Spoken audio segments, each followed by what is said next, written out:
Taking great action shots is one of the hardest things to master in photography.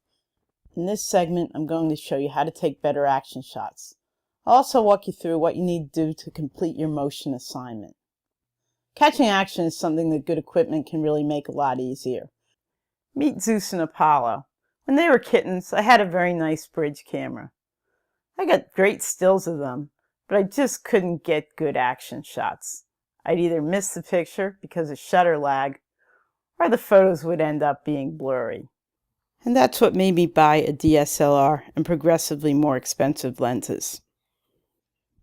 Usually I take still pictures of cats rather than video, and people always ask me, how is it that you always have your camera ready when they do crazy things?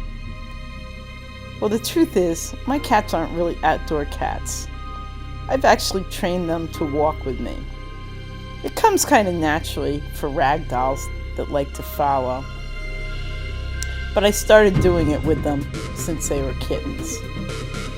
Now I'm going to show you some of the antics they pull while on walks with me. It helps me get some great action photography.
First tip for taking great action shots is to know your subject.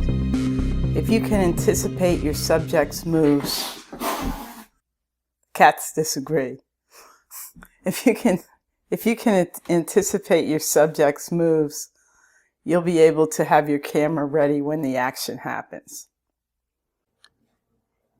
Next tip is to use as fast a shutter speed as possible. In order to do that, you're going to need to open up your aperture so you can let in more light.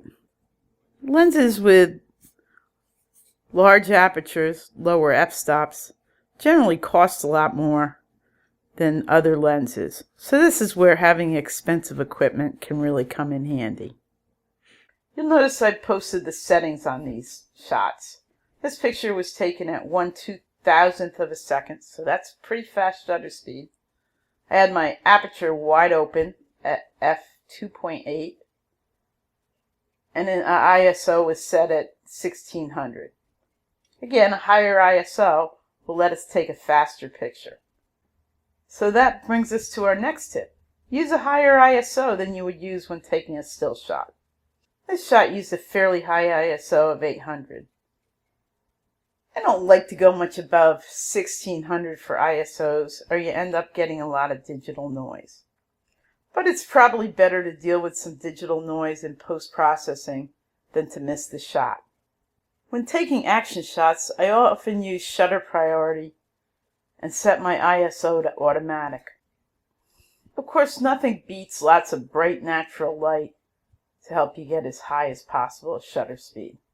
There's also nothing like snow cover on the ground to reflect light and let you use a very high shutter speed. If we don't have enough natural light, we can use flash. Our on-camera flash will help freeze the action even at a slower shutter speed. The problem with on-camera flash, though, is that it won't allow you to take a picture at a very high shutter speed.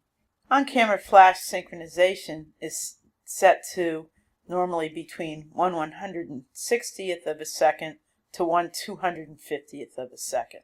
If we want to be able to take a picture using flash at a higher shutter speed, we're going to need to buy a dedicated flash with a higher sync speed that'll fit into our camera's flash chute. This picture was taken using a dedicated flash, and we see that we achieved a faster lens speed of 1/640th of a second. Don't forget to take advantage of modern technology and use your camera's continuous shooting mode to take photos as fast as possible. When the action starts, press the shutter release and don't let up until the action's over. For a motion project, we're supposed to take 3 shots. Our first shot's supposed to freeze the motion. Our second shot is supposed to show some motion blur. And our third shot is supposed to show our subject in focus while blurring our background. To show you some examples, let's check out our Rutgers assignment group. Andrew does a great job of freezing these surfers. And I really love Austin's shot. So let's take a closer look. I am wondering what happened next and whether he hurt himself. This is a great example of freezing somebody in midair. Let's take a look at the settings that Austin used to get this shot. Currently, you can find camera settings on Flickr by just going down below the picture. Some of the other examples in this video will use older versions of Flickr, and finding the camera's EXIF data was done a little bit differently. But the same data is there, so I didn't redo the whole video. We can see that Austin shot using a Nikon 70D camera, and it'll tell you the lens that he used.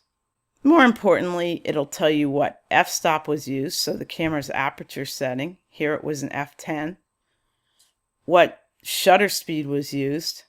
Austin used 1/500th of a second, so that's a fast shutter speed.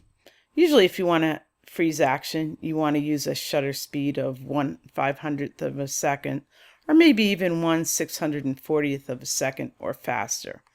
Austin also used flash, and that helps freeze your action. He must have had a pretty expensive flash because your on-camera flash won't let you shoot at 1/500th of a second. Usually you're limited to a sync speed, as they call it, of 1/160th of a second or 1/250th of a second. Our focal length was 30.8 millimeters, and our ISO was 640. Sometimes you won't see this in Flickr pictures. When you upload pictures, you can elect to not show your EXIF data. Make sure that I can see your photo data because I'm going to want to see it when I grade your assignments. If you want to see more data, click on Show EXIF. A lot of the information here will be based on processing techniques, but things that can be useful to know are what type of exposure mode was used. Austin did use manual exposure. If you're using a bridge camera, looking at the focal length for a 35mm equivalent camera can be useful. Austin was using a APS-C sensor, so his 30.8mm focal length would be equivalent to a 46mm focal length on a full frame camera, or the old 35mm equivalent. Looking at this can be really useful if you're using a bridge camera. Now let's look at a couple of very similar shots that use a different effect. Shun Chen took this picture of a waterfall, and if we look at this waterfall, we get some motion blur, but she's pretty much frozen the water and we can see the droplets. Okay, so let's go back and look at what settings she used. We see that she used a shutter speed of 1/119th of a second, and actually a very wide aperture of 2.2. If we click on this again, we can see some more settings. We can see that she used automatic exposure. And basically when you use automatic exposure, your camera is going to want to take a sharp shot and use as fast as possible a shutter speed. So let's compare Shun's picture to this one taken by Sajith Harath. And you can see that the water has a very different look to it. You can see that we have a lot of motion blur, which has kind of softened the look of the water. So let's look at the settings that Sajith used. So to take this picture, Sajith used a shutter speed of 1/6 of a second. And that's actually quite a slow shutter speed. So that he could achieve a slow shutter speed, he stopped down his camera's aperture and used a relatively high f-stop of f16. You can see his ISO was 320. And let's look at his other settings. So we can see that Sajith knew what he was doing and used aperture priority mode so that he could take control of his camera and get the effect that he wanted to get.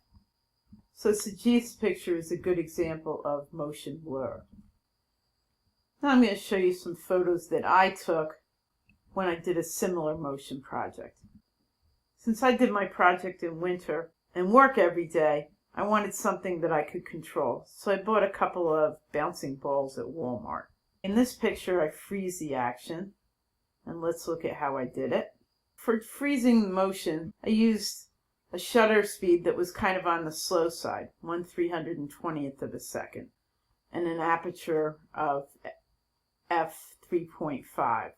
I cranked up my ISO so I could get a little higher shutter speed. But I also used another trick. When we go through and look at my data, we see that I use flash.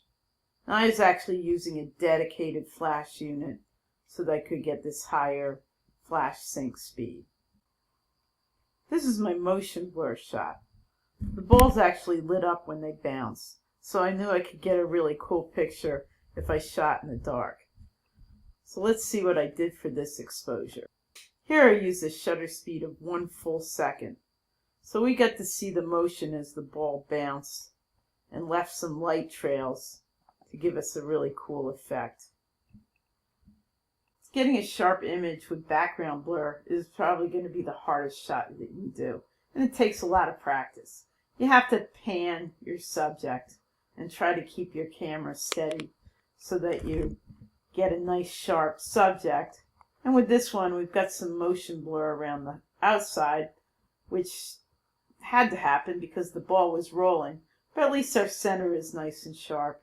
We can see that our background's fairly blurry. This is kind of a tricky shot to get, and I'll admit that I probably took 100 shots to get this one usable one. So let's look at our settings on this one. Okay, I used a shutter speed of 1/20th of a second, aperture of f8, ISO of 200.